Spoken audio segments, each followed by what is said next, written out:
Assalamualaikum warahmatullahi wabarakatuh. Selamat pagi dan salam sejahtera untuk kita semua.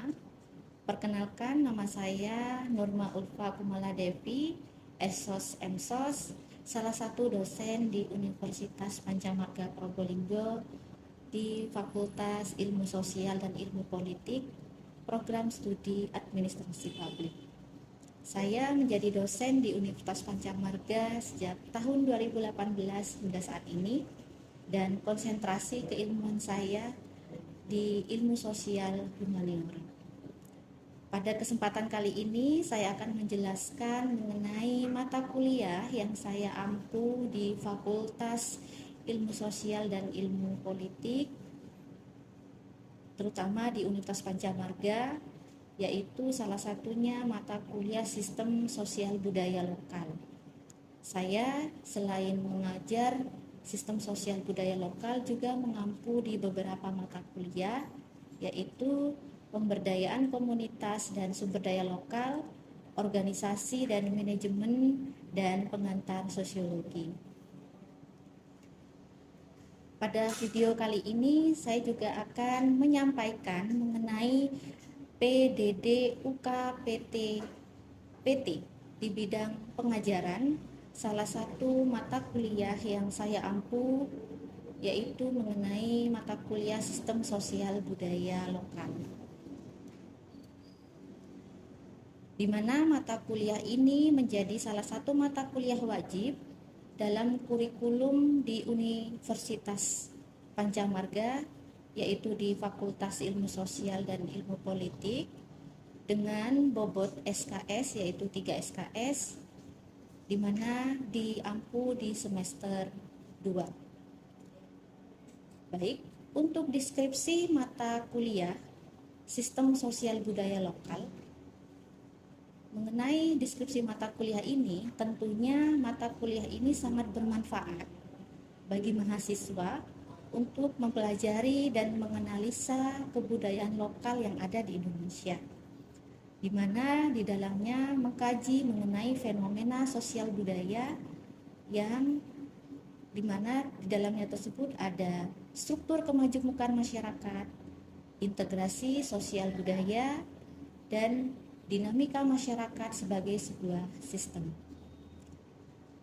Begitu juga ada elemen-elemen pendukung yang saling berhubungan di dalamnya, terdiri dari nilai-nilai, pola aktivitas, norma, adat istiadat, dan ilmu pengetahuan, kesenian, aspek sosial ekonomi, aspek sosial politik, aspek kesehatan, teknologi dan digitalisasi, sosial pendidikan, dan hasil cipta karya masyarakat yang terintegrasi dalam sebuah sistem.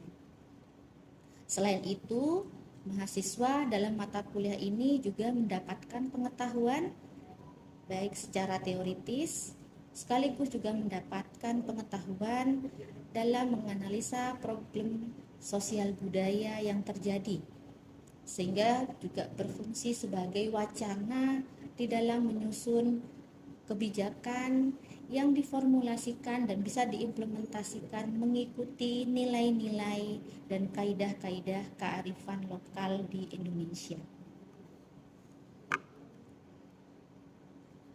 Untuk capaian pembelajaran mata kuliah ini ada 3 poin yang harus saya sampaikan. Yang pertama adalah mahasiswa mampu memahami dan mampu menjelaskan tentang fenomena sosial budaya, struktur kemajemukan masyarakat, integrasi sosial budaya, dan dinamika masyarakat sebagai sebuah sistem. Yang kedua, mahasiswa mempunyai skill untuk menganalisa problem sosial budaya yang terjadi melalui sudut pandang secara teoritis. Yang ketiga, mahasiswa juga mampu memetakan solusi penyelesaian dari problem sosial budaya yang terjadi di dalam masyarakat secara terintegrasi, profesional, dan berkearifan lokal. Kemudian, metode pembelajaran pada mata kuliah ini ada 6 poin, yaitu yang pertama ada metode ceramah, yang kedua metode diskusi atau tanya jawab, yang ketiga metode praktikum, yang keempat metode brainstorming, yang kelima student centered learning, dan keenam case based learning. Adapun sistem pembelajaran yang saya aplikasikan di mata kuliah ini ada 2 sistem pembelajaran. Yang pertama adalah sistem pembelajaran self-regulated learning, yaitu mahasiswa belajar aktif dan mandiri, berdiskusi, dan melakukan tugas. Kemudian yang kedua, sistem pembelajaran blended learning, yaitu tatap muka di kelas dan e-learning atau menggunakan daring. Untuk rencana pelaksanaan pembelajaran atau RPP dalam mata kuliah ini tentunya secara efektif ada beberapa indikator, terutama indikator pertemuan efektif, yaitu sejumlah 16 kali pertemuan tatap muka yang kita lakukan di kelas. Salah satunya 16 kali pertemuan tersebut terdiri dari 14 kali pertemuan teori dan konsep dalam perkuliahan, kemudian 2 kali pertemuan yaitu tahap ujian tengah semester atau UTS di pertemuan ke-8 dan ujian akhir semester pada pertemuan ke-16. Untuk indikator penilaian atau asesmen penilaian pada mata kuliah ini ada 4 poin. Yang pertama, kehadiran sejumlah dengan bobot 20%. Yang kedua, indikatornya adalah penugasan dengan persentase 20%. Indikator yang ketiga adalah ujian tengah semester atau UTS dengan bobot penilaian 30%. Dan indikator yang keempat adalah ujian akhir semester dengan bobot penilaian 30%. Dari indikator-indikator penilaian tersebut, harapannya adalah saya memberikan indikator tersebut kepada mahasiswa. Tentunya mahasiswa dapat memenuhi semua indikator penilaian ini dan mendapatkan nilai yang maksimal, yaitu nilai A atau memuaskan. Kemudian kemampuan akhir yang diharapkan dari mata kuliah ini, salah satunya adalah yang ingin saya sampaikan, kemampuan akhir mata pertemuan.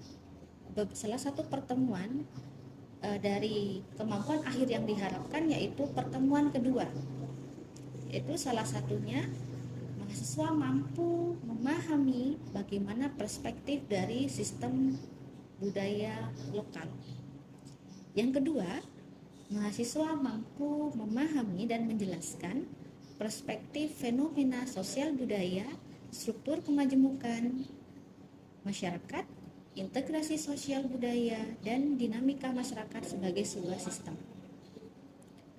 Yang ketiga, mahasiswa mampu memahami dan menjelaskan fungsi sistem sosial budaya lokal. Dan yang keempat, mahasiswa mampu memahami dan menjelaskan wujud dari sistem sosial budaya lokal tersebut. Pada materi ajar di pertemuan kedua tadi, saya akan menjelaskan materi-materi pokok, di mana materi pokok ini terdiri dari 3 poin yang akan saya ajarkan. Salah satunya adalah yang pertama, definisi mengenai sistem sosial budaya lokal. Yang kedua adalah fungsi dari sistem sosial budaya lokal. Dan yang ketiga, wujud dari sistem sosial budaya lokal. Indikator penilaian pada pertemuan kedua ini tentunya diharapkan ada ketepatan mahasiswa di dalam memahami dan menjelaskan mengenai bagaimana definisi dari sistem sosial budaya lokal, fungsi dari sistem sosial budaya lokal, dan perwujudan dari sistem sosial budaya lokal. Baiklah, cukup sekian yang dapat saya sampaikan mengenai rencana pelaksanaan pembelajaran ini, salah satunya mengenai mata kuliah sistem sosial budaya lokal. Selanjutnya, marilah kita lihat video berikut ini.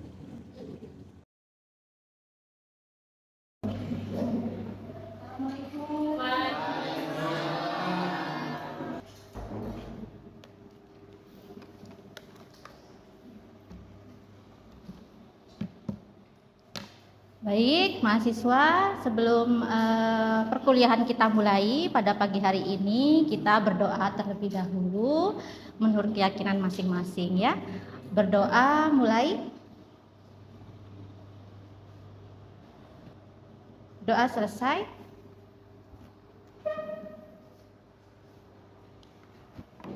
Baik, pada pagi hari ini kita akan memulai materi awal kita mengenai sistem sosial budaya lokal. Mata kuliah ini tentunya raketannya dengan ciri khas nilai-nilai budaya Indonesia. Raketannya dengan budaya Indonesia. Namun memang lebih dikerucutkan kembali terkait dengan budaya lokal. Jadi nanti materi pokok kita adalah definisi. Kita akan mempelajari terkait definisi. Kemudian fungsi dari sistem sosial budaya lokal. Ini semua juga ternyata ya ketika mempelajari tentang pembelajaran materi. Kemudian wujud dari sistem sosial budaya, wujudnya. Jadi wujudnya apa? Menjadi salah satu komponen penting teman-teman mahasiswa tahu wujudnya apa sih sosial budaya itu ya. Tidak hanya kalian memahami definisinya saja, memahami fungsinya saja, tapi wujudnya pun harus ada. Sistem sosial, ada yang kemudian kalian pahami apa itu sistem sosial, teman-teman?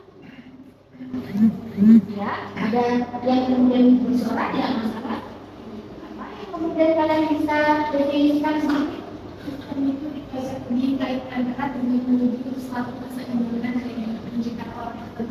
Oke, poinnya cukup bagus ya, udah masuk poinnya. Jadi ada sistem sosial. Jadi dalam konteks sistem sosial, bahwa sistem itu terdiri dari banyak komponen-komponen atau bagian-bagian ya, yang kemudian antar bagian-bagian itu memiliki fungsi-fungsi yang berbeda. Namun di antara fungsi-fungsi itu saling berkaitan, saling mempengaruhi antara satu dengan yang lain ya, sehingga itu punya peran. Kalau kita bahasakan secara etimologis atau secara bahasa Yunani, sistem itu adalah sistema ya, di mana ada sehimpunan atau serangkaian komponen atau unsur-unsur yang saling berhubungan satu sama lain secara teratur sebagai satu kesatuan. Ya, unsur-unsur ini tadi yang tadi saya sampaikan, mereka punya fungsi. Elemen-elemen itu punya fungsi, ya. Dari fungsi itu mereka saling berhubungan.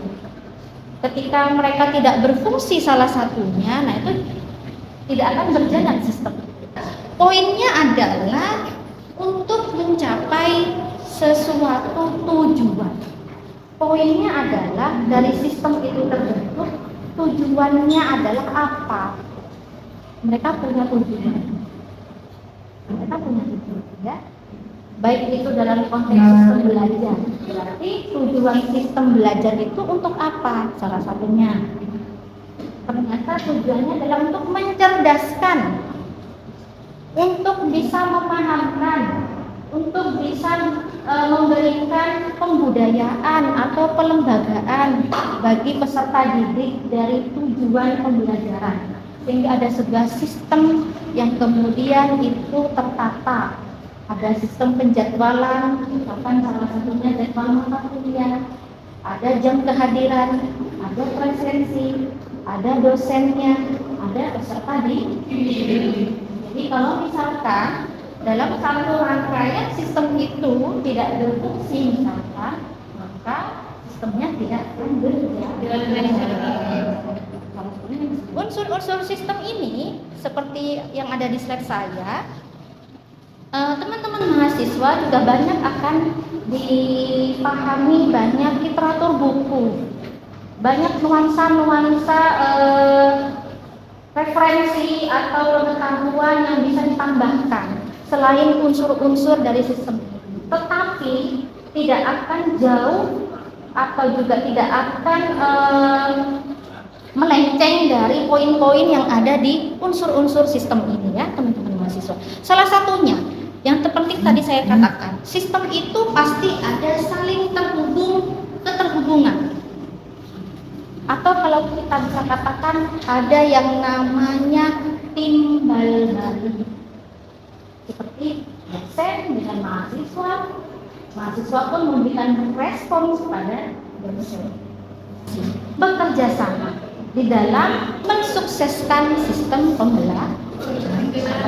Kemudian saya juga ingin memperkenalkan apa itu definisi secara sosial ya, definisi sosial. Sosial itu apa ya teman-teman, kira-kira sampaikan. Apa ya? Ada yang tahu? Kalau menurut saya itu komunikasi masyarakat, individu dengan lain. Kalau saya juga. Oke, ada sebuah komunikasi ya, ada sebuah interaksi, nah, ada interaksi sosial yang terjalin dari individu dengan masyarakatnya. Good, bagus sekali. Dari salah satu mahasiswa saya juga poinnya juga ke sana ya. Artinya dalam konteks sosial itu berkawan ya, berrelasi. Ada konteks dalam hal ini berkaitan dengan konteks hidup bersama atau bermasyarakat, berdampingan sistem itu dengan sisi sosial. Good ya, tadi pertanyaan jawabannya artinya ada pemantik dari mahasiswa. Saya langsung pada konteks budaya. Karena memang mata kuliah kita tidak hanya berbicara sistem sosial saja, tapi kaitannya dengan budaya. Budaya itu apa? Pembiasaan. Budaya adalah sebuah pembiasaan. Sudah terbiasa, sudah terbudaya, sudah membudayakan hal itu. Jadi terkadang sudah tidak dipertanyakan kembali. Itu ya salah satunya ya. Jadi budaya atau budaya, kata Sanskerta atau bahasa Sanskertanya ada budi dan akar. Jadi budaya itu cetusan atau lahiran dari ada melahirkan akal dan juga melahirkan sebuah budi. Apa yang kemudian kita definisikan? Akal atau budi merupakan sebuah penciptaan dari akal dan budi manusia yang wujudnya cipta, karsa, dan rasa. Pembelajaran ini juga punya fungsi untuk berupaya menyesuaikan diri, baik itu dalam konteks pikiran dan juga sikap, ya, dimana itu juga erat kaitannya dengan norma adat, nilai, pengetahuan di lingkungan sekitarnya. Jadi wujudnya ada non materi, ada budaya yang juga bersifat materi. Jadi non materi itu tidak nampak. Jadi juga itu bisa dikatakan tidak berwujud, tetapi bisa dilihat. Ya, bisa dilihat dan kemudian bisa dirasakan dalam konteks karsa, pola tindakan, tata perilaku manusia, tata moral, etos kerja itu karsa. Sehingga bisa dirasakan budaya materinya dalam bentuk fisik, rasa, cipta, karsa, dan rasa. Rasa itu kebermanfaatan, ada rasa yang kemudian dari sebuah produk baik itu produk fisik, peralatan, dokumen yang dihasilkan oleh manusia, misalkan itu kesenian, tari-tarian, dokumen-dokumen penting seperti undang-undang salah satunya sebagai salah satu bentuk dari karya budaya manusia, itu punya nilai, punya manfaat, punya rasa, ya. Budaya yang sifatnya material. Konteksnya yang kemudian secara global, bahwa pendukung penting di dalamnya itu adalah subsistem atau bagian-bagian atau unsur-unsur yang saling mendukung itu tadi, ya. Analoginya seperti itu, gambaran sebuah sistem. Ada yang kemudian bisa ditanyakan terkait 3 materi pokok ini? Jika itu ada keterikatan atau sosial saling menyatu, ini ada kaitannya dengan budaya. Kenapa di desa sama kota itu berbeda? Padahal dari lingkup manusia harus berkaitan. Jadi yang menjadi masalah itu sebenarnya di apa? Bisa itu di desa ada, sedangkan di kota itu hampir seluruh tidak ada. Untuk budaya tak sama aja. Oke, Yuda menanyakan terkait ternyata sistem di kelokalan atau teritorial antara desa dengan kota itu juga berbeda. Kalau kita katakan secara tidak langsung dari bahasa atau kemudian saya gambarkan dengan pembiasaan atau habitus. Misalkan dalam konteks desa, ya, dalam konteks desa itu biasanya kelokalan desa dalam konteks bahasa itu lebih kepada kearifan lokal, bahasa-bahasa daerah yang kemudian banyak digunakan di dalam interaksi antar individunya.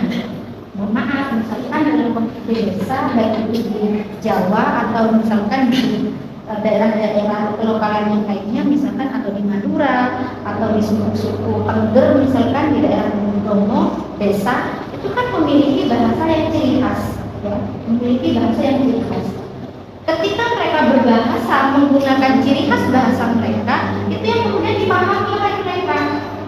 Tetapi ketika sistem itu keluar, masyarakat keluar dari sistem kelokalan desa, dia keluar dalam sistem daerah kota, menggunakan bahasa mereka keseharian, apakah juga akan sedikit banyak dipahami oleh sistem yang di luar ya.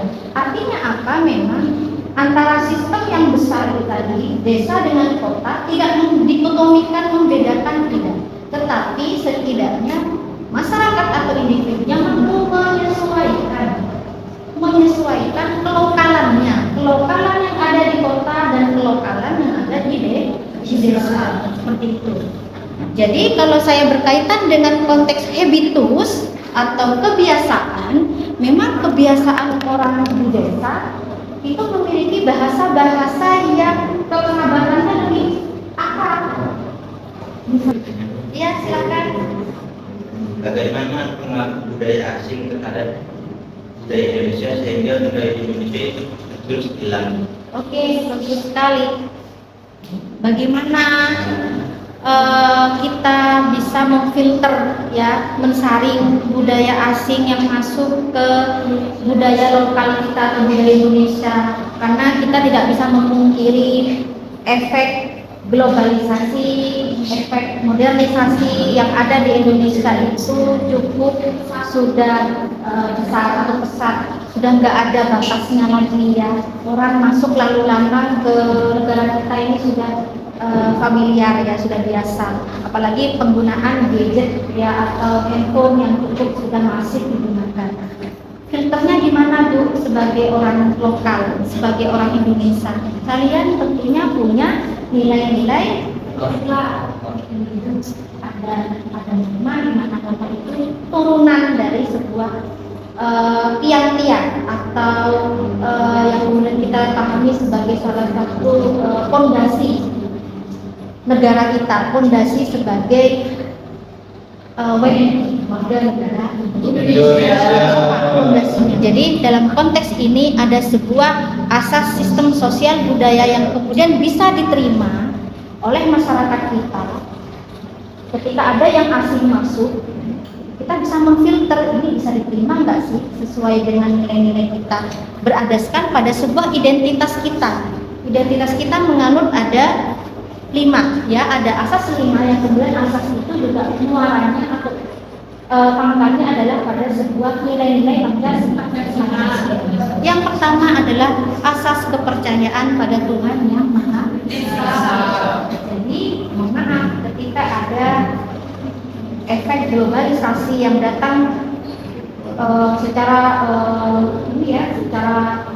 masif terkait dengan isu-isu terkait ketuhanan, misalnya teman-teman, di mana negara kita sudah mengakui yang namanya agama legalnya adalah 6, kemudian ada yang berupaya untuk membuat kembali atau mendirikan kembali, mengubah salah satu identitas baru dari agama baru selain 6 agama kita harus difilter lewat sini. Oh, jadi bisa kita saling lewat sini. Ada sisi ketuhanan. Asas pengakuan terhadap kemerdekaan. Pengakuan terhadap kemerdekaan itu menjadi salah satu penting juga, bahwa asas persatuan, asas kedaulatan rakyat, dan kemudian asas keadilan sampai ini nilai Pancasila yang kemudian harus dipahami sebagai filter yang kemudian masuknya negara asing ke Indonesia. Cukup banyak pertanyaannya. Oke, mungkin itu saja ya teman-teman mahasiswa yang kemudian ikut dalam materi ini. Nanti kalian ada sedikit review materi, kalian bisa tulis di satu halaman kertas ya. Kemudian kalian mereview, merangkum saja apa yang sudah disampaikan oleh dosen pengampu pada saat kelas dan juga hasil diskusi kita di kelas ini. Di review nanti kita akan kumpulkan di minggu. Ya, kita akan tutup akhiri mata kuliah ini dengan bacaan doa ya. Berdoa berkeyakinan masing-masing, berdoa mulai. Berdoa selesai. Saya akhiri untuk kelas hari ini. Wassalamualaikum warahmatullahi wabarakatuh. Waalaikumsalam.